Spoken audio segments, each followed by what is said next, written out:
بسم الله الرحمن الرحيم. وإذ قال إبراهيم رب اجعل هذا البلد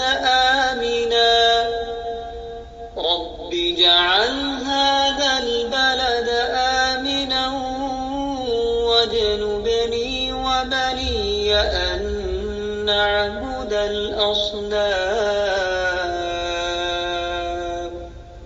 رب إنهن أضللن كثيرا من الناس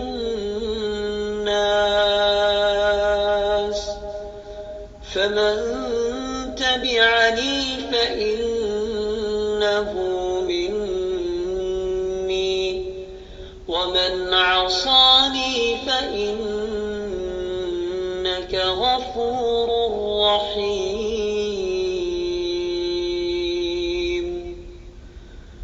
ربنا إني أسكنت من ذريتي بواد غير ذي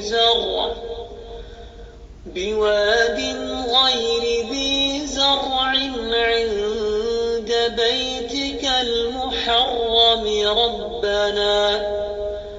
ربنا ليقيموا الصلاة فاجعل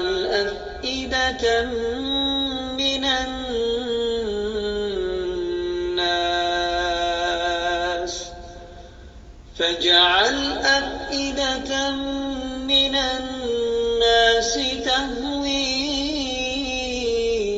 إليهم وارزقهم من الثمرات لعلهم يشكرون.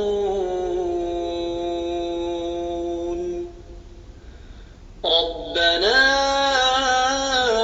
إنك تعلم ما نخفي وما نعلن وما يخفى على الله من شيء في الأرض ولا في السماء.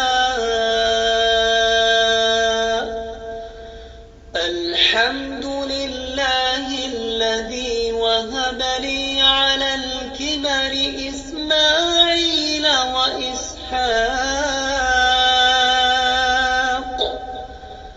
إن ربي لسميع الدعاء.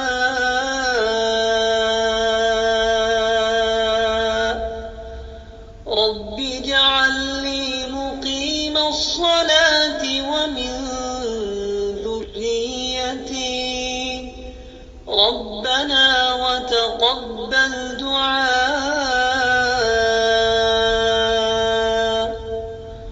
ربنا اغفر لي ولوالدي وللمؤمنين يوم يقوم الحساب. ولا تحسبن الله غافلا عما يعمل الظالمون إنما يؤخرهم ليوم تشخص فيه الأبصار مهطعين مقنعي رؤوسهم لا يرتد إليهم طرفهم وأفئدتهم هواء.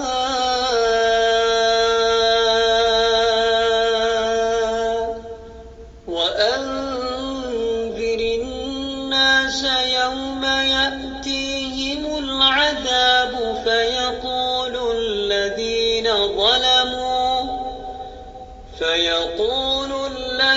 ظلموا ربنا أخرنا إلى أجل قريب نجب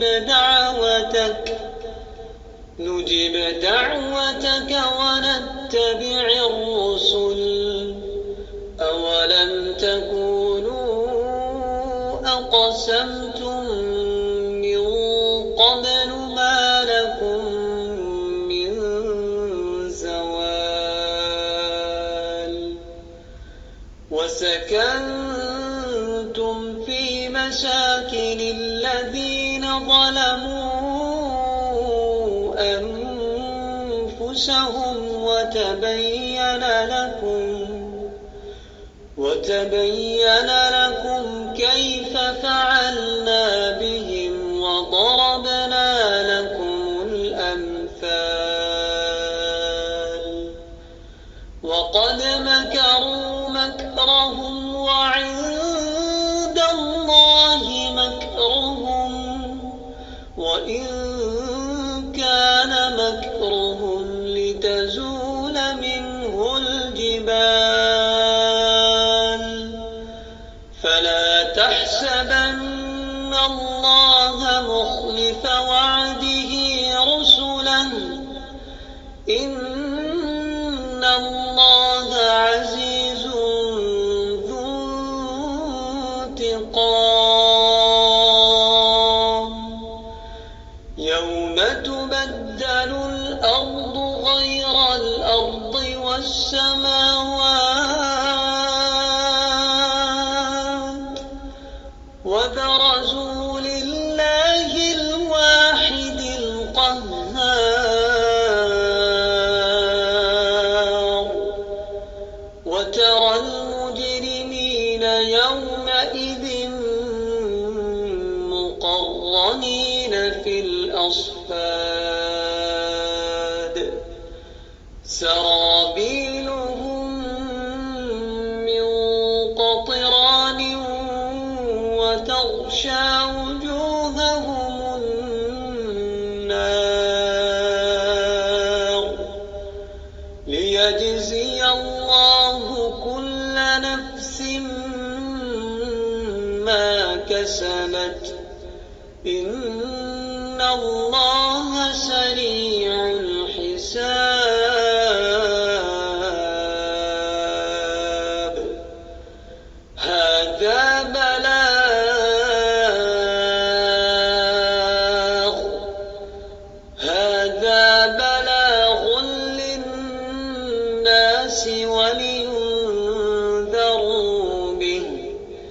ولينذروا به وليعلموا أنما هو إله واحد وليذكر أولو